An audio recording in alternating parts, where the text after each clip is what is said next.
청소년 친구들 안녕하세요. 만나서 너무 반갑습니다. 네, 분당 제풀의 박세준 전도사입니다.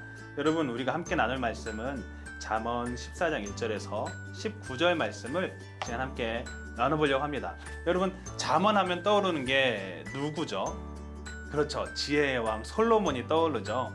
그만큼 솔로몬에게 있어서 또 가장 지혜를 우리에게 주는 솔로몬의 그런 격언이 많이 담겨져 있는 그 당시에 많은 학자들이 연구하고 또 쓴 책 중에 하나가 이제 잠언서인데요. 그래서 많이 잠언서를 읽어보면은 우리 삶을 풍성하게 좀 지혜롭게 살아가는 것에 대한 가이드가 잘 돼 있는 책입니다. 그래서 인생의 이정표와도 같은 역할을 해주는 것이 바로 이 잠언서인데요. 특히 오늘 읽은 본문 말씀 잠언 14장 1절에서 19절 말씀은 이 지혜에 대해서 조금 더 많이 강조하는 것을 볼 수 있습니다. 자, 그러면 이 말씀을 통해서 우리가 느낄 수 있는 하나님에 대해서, 그리고 인간에 대해서, 나에게 대해서 하인나로 묵상한 것을 함께 나눠보려고 합니다.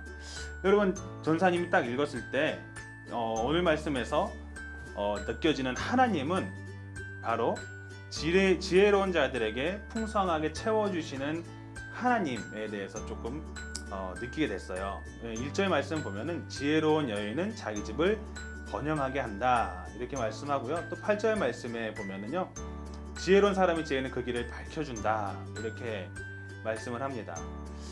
지혜로 인해서 그 집이 번영하게 되고, 또 지혜로운 사람의 그 지혜로 인해서 그 사람의 길이 밝혀진다.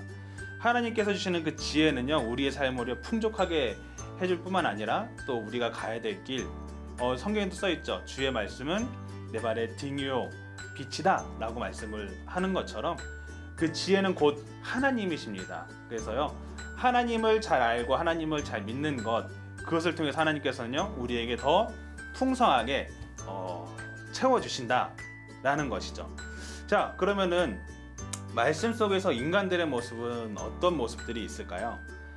이 인간들의 모습을 잘 보면은요, 굉장히 잠언서를 보면은 이렇게 대조의 말씀이 있어요. 그래서 지혜로운 사람, 또 지혜로운 사람은 이렇지만 그렇지 못한 사람은 이렇다 라고 계속해서 대조해서 말씀하는 것을 볼 수가 있습니다. 그래서 이 말씀 속에서 인간은 지혜를 추구하는 인간과 그리고 미련한 삶을 살아가는 인간에 대해서 조금 묵상하게 됐어요.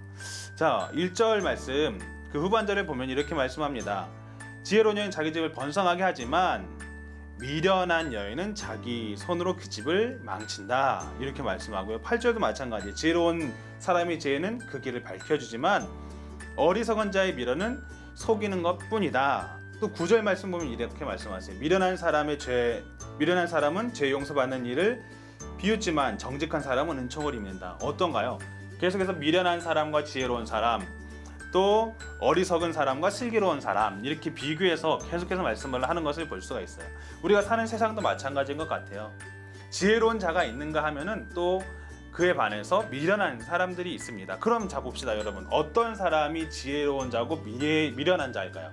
어떤 것이 지혜고 어떤 것이 미련한 걸까요? 성경은 분명히 말씀을 하세요. 지혜의 근본은 곧 하나님이다 라고 말씀을 합니다. 그래서 하나님을 아는 것, 하나님을 믿는 것, 그 자체가 곧 뭐라는 거죠? 바로 지혜다 라는 거예요. 그래서 하나님을 잘 섬기고 하나님의 말씀을 순종하는 것, 거기서부터 지혜는 나오기 시작합니다.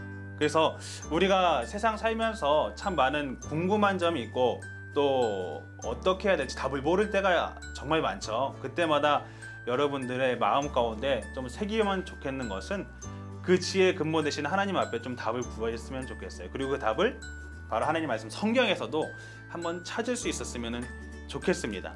그래서 지혜를 주시는 하나님의 말씀을 의지하는 우리 친구들이 될 수 있었으면 좋겠어요. 자, 그러면은 나에게는 어떻게 적용을 할 수 있을까? 전사님 이렇게 적용했습니다. 지혜의 근원 되시는 하나님을 더욱 가까이 하는 삶을 살아가자 라고 좀 적용을 하게 됐어요. 2절 말씀 보면은요, 정직하게 행하는 사람은 여호와를 경외하지만 행위가 악한 사람은 그분을 멸시한다 이렇게 말씀을 하고 있죠.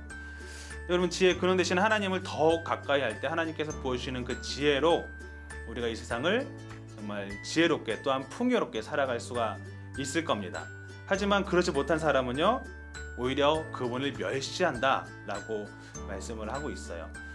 우리가 사는 이 세상에 하나님을 정말 잘 따르는 사람이 있는가 하면 멸시하는 또 많은 사람들이 있죠. 그 사람들을 좀 우리 마음 가운데 좀 긍휼히 여기는 마음과 또 그분들에게 하나님의 말씀, 지혜의 근원 되신 하나님을 전할 수 있는 우리 친구들이 될 수 있었으면 좋겠습니다. 그래서요, 이 세상의 빛과 소금의 역할을 감당할 수 있는 저와 우리 청소년지구 친구들이 되길 소망합니다. 잠시 기도하겠습니다. 하나님, 지혜의 근원 되시는 분은 하나님이심을 이 시간 함께 말씀을 나눴습니다. 지혜로운 자들에게 풍성하게 채우시는 하나님, 제가 그 하나님을 더욱더 의지하며 나아가길 원합니다. 하나님을 더욱더 가까이 하게 하시고 하나님을 알아갈수록 주님께서 채워주시는 그 지혜로 우리 청소년들이 하루하루를 하나님 뜻 안에서 살아갈 수 있는 지혜롭고 총명한 우리 청소년들 되게 하여 주시옵소서. 그래서 주님, 세상에 휩쓸려 사는 것이 아니라 세상과 분별되어서 구분되어서 그 지혜로 말미암아 정말 정결한 주님의 신부로서 살아가는 우리 청소년들 되게 하여 주시옵소서. 감사드리며 예수님의 이름으로 기도드렸습니다. 아멘.